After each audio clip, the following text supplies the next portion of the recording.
15th of February, Rabbi Levitt, Pele Yoetz.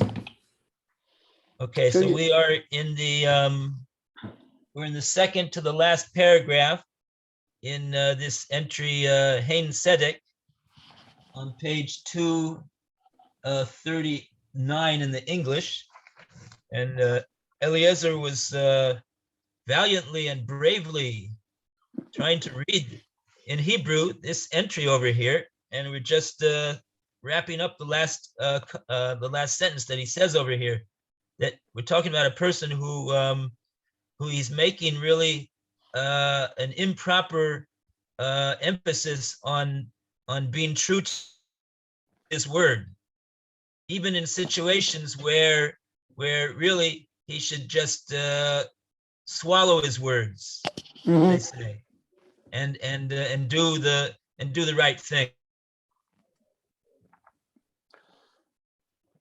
So I guess the point is that it's not always a good thing to do what you say you're going to do, especially if there is some sort of evil involved. Violating what he said he was going to do, so it causes all sorts of trouble.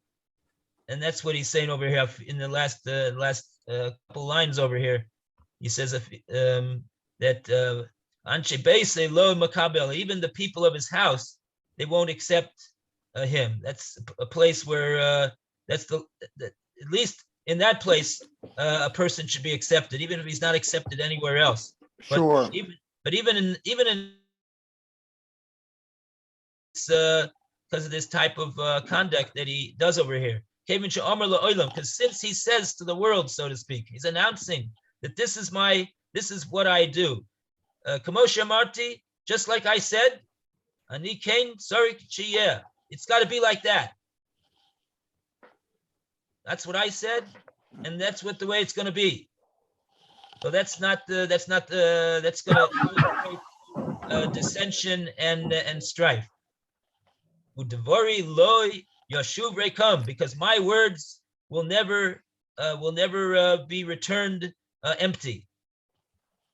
Zo ra choila. This is an evil sickness. Gorim kol machala. It causes all sorts of sickness. Okay.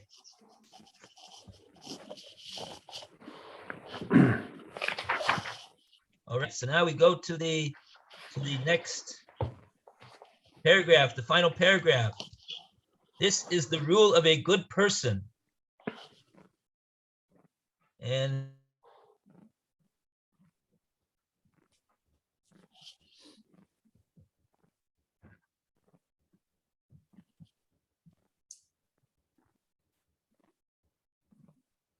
of a good person.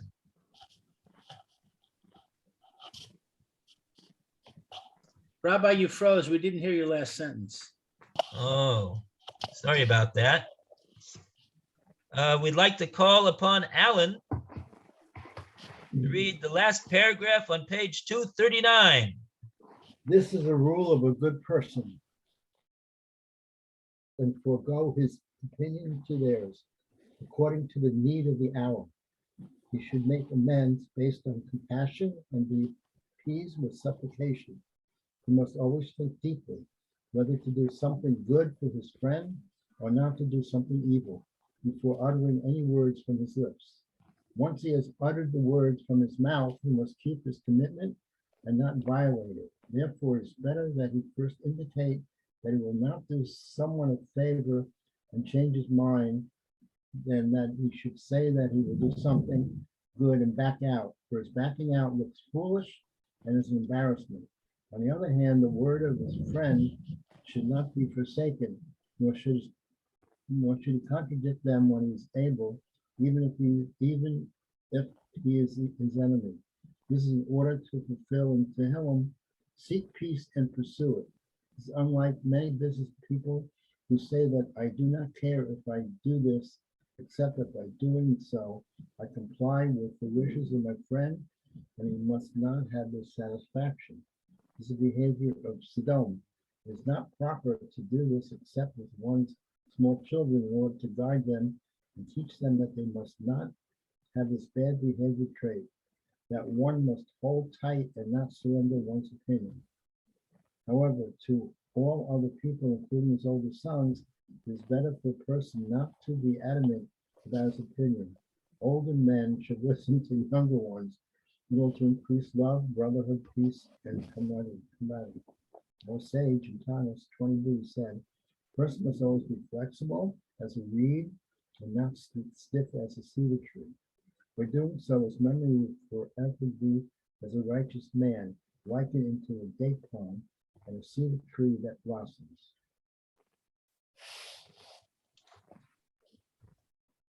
Okay, so yeah, very, very interesting over here. Very interesting.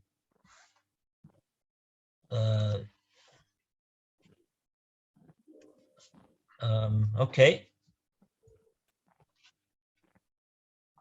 Very good. Should we look up this Gemara in Tinus? Tinus 20b. A person must be flexible as a reed and not stiff as a cedar tree.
Okay, let's see here. Tequila. Tinus. What was it? Tinus 20b? 20A. 20a? I have 20b. You I have have 20a? 20 also.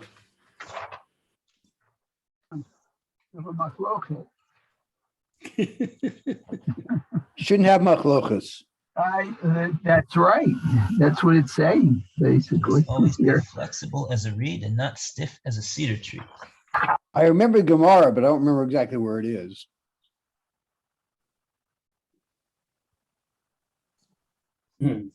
Flexible as a reed. Okay.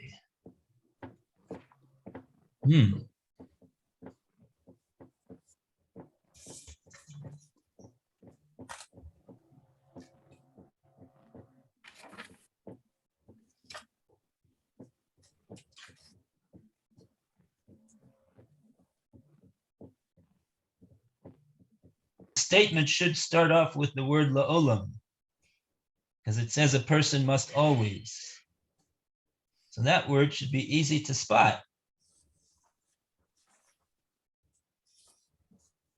Here it is, 20A3, which is Tana Rabbanan, the Rabbi taught in Oh, it's the very bottom of the page, yeah. 2-3 lines from the bottom of the page. Tana Rabbanan, la'olam yehe adam rach gekana. It's 20A, not 20B. 20A3. Yeah, Yolan Lahey Adam, yeah.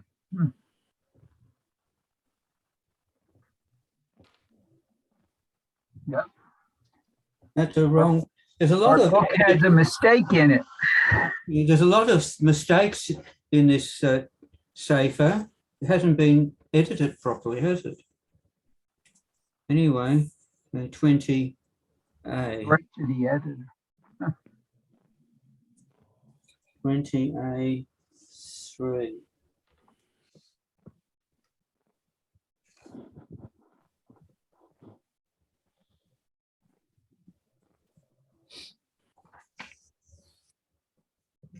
Well, the The story extends onto 20b, so it's not necessarily really wrong. It's half wrong. You're supposed to be Dan Lechav Schus. Maisa Shabo Rabbi Elazar, Reb Shimon, Migdal Gador, mi base Rabbi, V'haya Rachov al Chamor. He This was is the writing on. famous story about the ugly man. Oh yeah.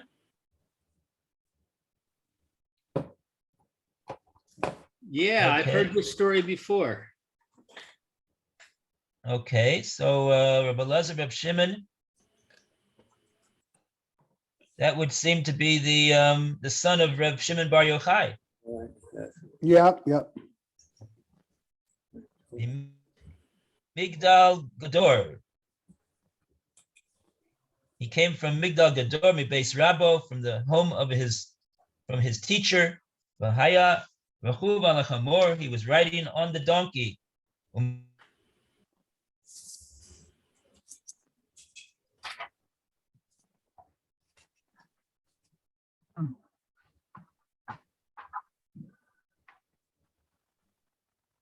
Dato Gasa love. He felt very self-assured and comfortable with himself. Mipnei Shalom ad Torah harbe. He had learned a lot of Torah. Nizdamen lo adam echad shahaya mechuar. Came across a person that was was mechuar. Mechuar generally is translated as not a very attractive in appearance. The Yoetz says the Gemara, he was extremely unattractive. Amar lo shalom alecha, Rebbe. He gave him a proper greeting, like the Gemara Bracha says. He did according to the halacha.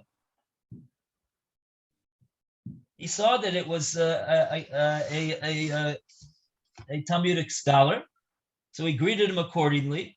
Shalom alecha, Rebbe. V'lo hexzir lo, but Reb Shimon ben Elazar did not return the greeting. Amaloi Reika, Kama Muhur Oto Aish. Wow. How Muhur is this man? Shema Kopene Irecha, Muhuarim Kamoscha. Maybe it's runs in the city, that everybody in the city is like that. Wow. Amaloi, he said back to him, Eini Odea. Elalecha. Amar le'uman shasani. Oh, no, not lecha, lech. He says, he's Eini Odea. He says, I don't know. But lech ve'amar, go, you should go and say this, what you've told me, le'uman shasani, to the craftsman who created me. Kama machur, klizeh shasita. This vessel that you have made, it's very, very mechuar. So then Rabbi Elazar had realized that he had committed a great error in saying what he said. Kevin sheyoda. You have a resh there or a dalid? Yeah, I think it's a dalid. It's definitely a dalid. Kevin sheyoda ba'atzmo shechata. Since he realized on his own with that comment that the individual returned to him, that he had done a sin. Yorad min hachamor v'nishtateach lefonov. He got off of his donkey and he prostrated himself before the man. V'amaloi dinesi loch mocholi. I have spoken out of turn. to you. Please forgive me. Amala, Eini mochel lecha, ad shetelech leuman shasani. Amalo, kama mechor klize shasisa. So the man said, "No, I'm not gonna be mochel until you go to the craftsman who made me, and you say to him, how mechor is this vessel that you have made?" Hayamatayal acharov ad shegia leiroi. He journeyed after him until he reached the city. Yotzu b'nei iroi likrasoi. The people of his city came out to greet him.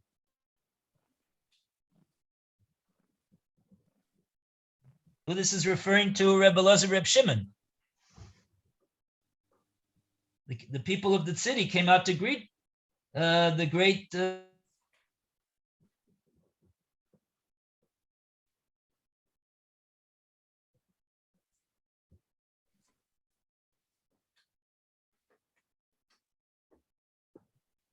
Rebbe Mori.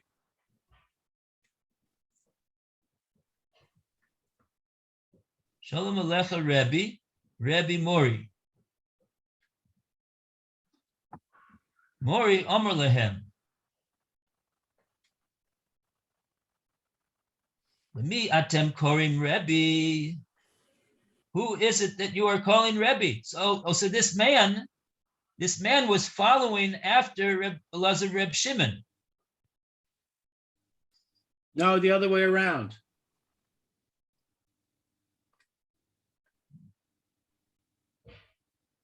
Hayamatayal acharov. Oh, so Reb Shimon followed the man back to his city? Yes, Yes. according to my English. Okay. And then when he got to the city, the people of the city recognized Rabbi Elazar. And they said to him, Rebbe, Mori. Okay. Shamalecha Rebbe, Mori, Amar Lehem. He said, so this man didn't know who it was, but everybody else in the city knew who it was. Right. So this man said, Amar Lehem, he said to them, Lemi atem korim Rebbe. Who is this that you're calling Rebbe? Amru lo, l'zeh shemetayel acharecha, to the one who's traveling after you. Amar Lehem, im zeh Rebbe, al yirbu kamoso b'Yisrael.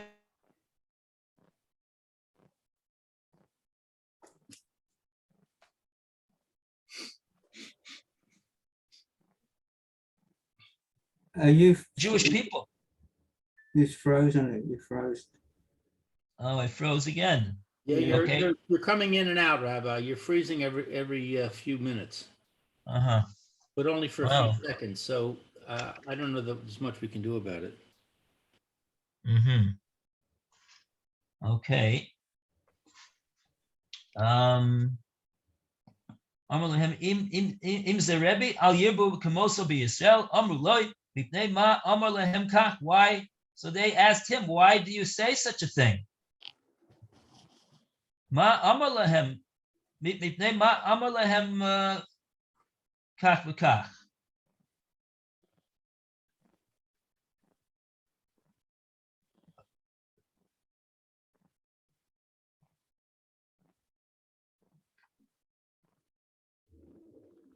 No,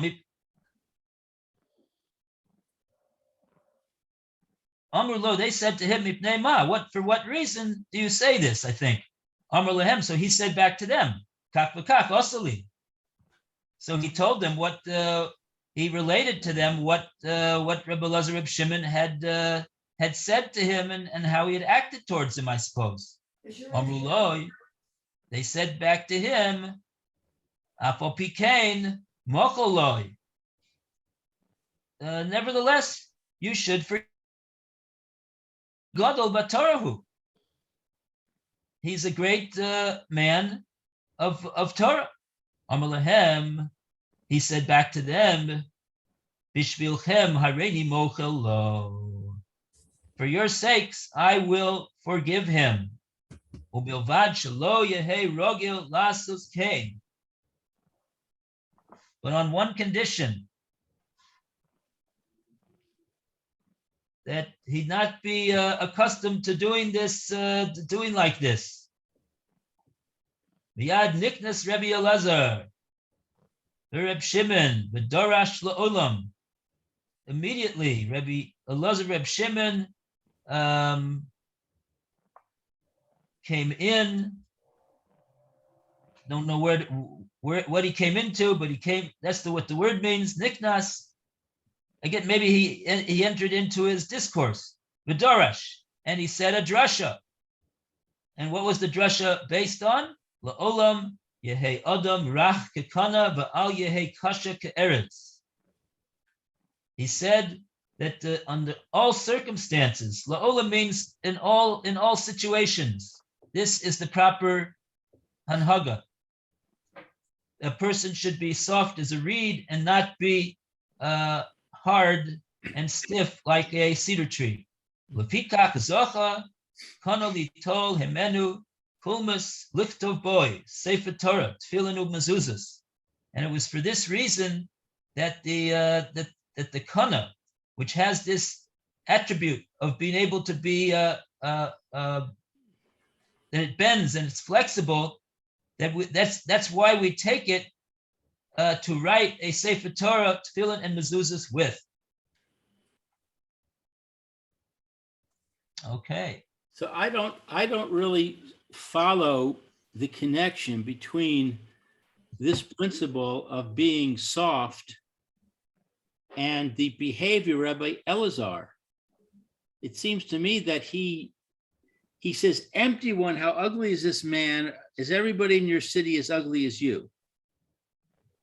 And then the man replies, and immediately Rabbi Elazar does tshuva.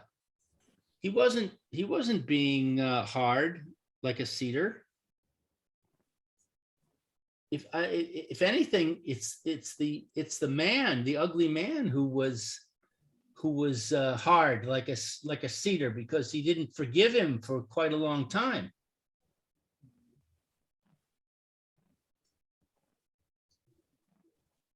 Yeah, agreed. If it is so that he says a person should always be soft like a reed and not hard like a cedar, a person that the word person refers to soft and hard, to say that whole sentence, if that refers just to him, then it works out as well, because in the beginning he was a little bit hard, but he knows to be soft. He knows he behaved properly by being soft, and he's telling us that we shouldn't be hard. It also applies to man too, I agree, but I think it applies to both of them somehow or other. Oh, I don't know. Well, if you look at the English, Roy, it says, as he had been to the ugly man. Yeah. That's what I'm reacting to. I presume Archibald got that from Rashi. Well, it was being hard. So a hard judgment doesn't necessarily mean one that's been going on and on and on. It could be a hard judgment just straight out, and it was harsh to the man straight away, calling him ugly. That was a hard thing to say. Uh-huh. Yeah, I think so. I think that's the that Rebbe Elazar, Reb Shimon regarded his conduct as being a violation of this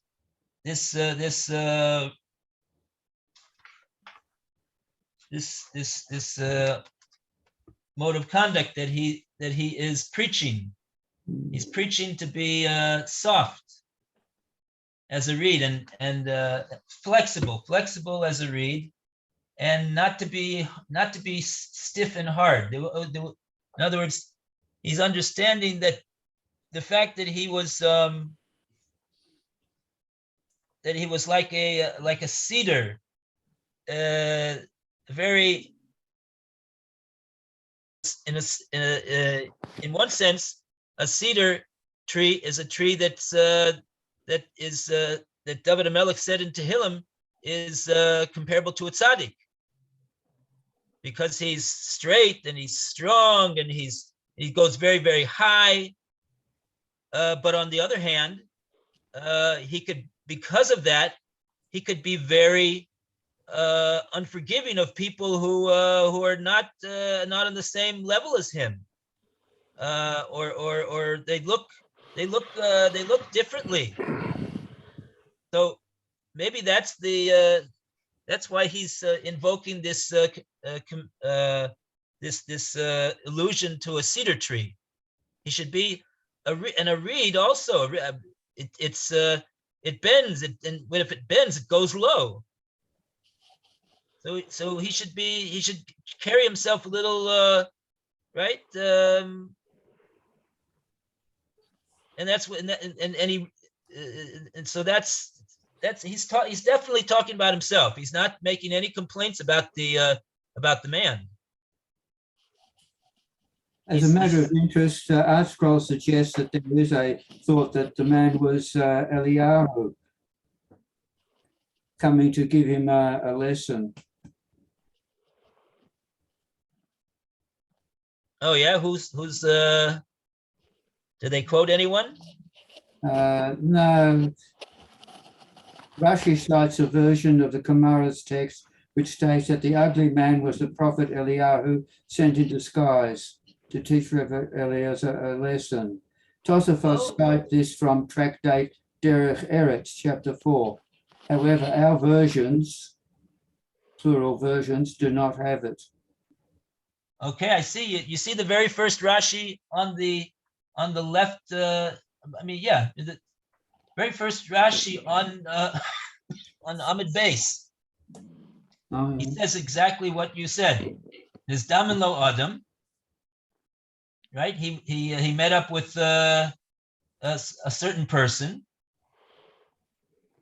and Rashi says over there, Yesh Svarim. There are Svarim. Shekatuv behen Elio, Zachor Latov. It does in those Svarim, it doesn't say that he met up with a man. It says he met up with Elio, Zachor Latov. He be remembered for good. And his intention in acting the way he did and saying what he said was to be mochiach Rebbe Eliezer ben Shimon, to give him tochacha, to give him usser, to reprove him. Shelo yargil b'davar, so that he shouldn't be